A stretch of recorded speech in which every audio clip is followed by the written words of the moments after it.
iyadoo la maanta u lahaayeen xisbiga cadaaladda ee daryeelka Ucid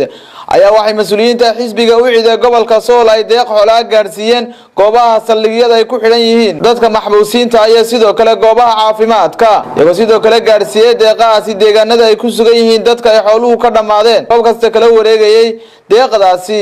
waxgaradka iyo dadka goobahaasi ku sugan anagoo ah xisbiga cadaaladda iyo daryeelka Ucid ee gobolka Sool maanta waxay maalintii saddexaad ee ololaha campaign-ka بعد وجدونه هبين صدحات وحوشة قدومية حسب إنجنير فيصل على ورابع المعلن كجمعها وأنا كوب بيجنا هاي معلن تيجي أقول لها أنا وجود بدل إنه أنا ضد كدن يرتاع وجود بدل واحد تروح هالكي أنا باور الضماشات يحكي قبل كين لاي إن أنا وجود بدل محيط واحد ضد واحد ترى وحنا سوق بين ساكا قبل كسول قبل الأسعانات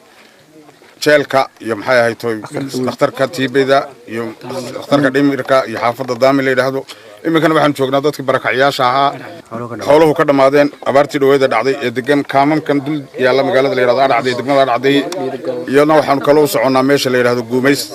السلا يعني وحن شعلان له حسبيا كانوا قدودو إن يدك كانوا ضد باهن أو باهن إلا تفعل إلا تحكولية waxaan isku codsanaynaa waxaan kharashaadka ku bixinaysaan fasaadka inaad ugu bedeshaan dadka baahan dushina yaala wadaan cusbitaalka la saxaanoodnahay xisbiga Ucid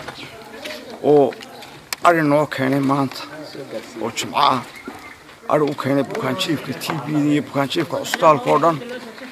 waa sidii ugu horeysay xisbiyadu noo yeeleen runtii arin noo keeno waqtiyadan xisbiyadu ku jiraan in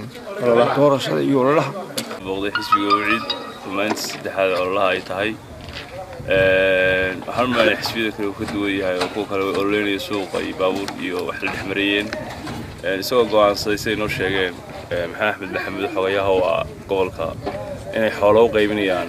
meelaha kala duwan sida agoonta xarunta dhimirka dhakhtarka weyn anagoo ah gudoomiye beer ari oo saaka jibcaha loo ku qaybiyay xaafadda daami oo neef loo siiyay sida iyo duco wanaagsan waxaan u mahadnaqaynaa xisbiga la yiraahdo oo haddana halkan biyo iyo baad ka dhaxooba naga soo gaarsiiyay yaan u mahadcelinaynaa 14 iyo 100 quraankiisa xadadkiisa loo ku salaamayna Ucid oo maanta noo keenay ari iyo biyo oo deeqdiisa noo timi oo aan doono kuwa kale inay noo keenaan waxay haytooy xisbiyada kale inay noo keenaan inta ay waxaan ka mid nahay aniga iyo in kala badanba odayaasha xerada qaxoontiga ee Dar es Salaam waayahay halkan waxaan ugu soo gaaray xisbiga Ucid ee daryeelka iyo cadaaladda oo noo wada xoolo deeqa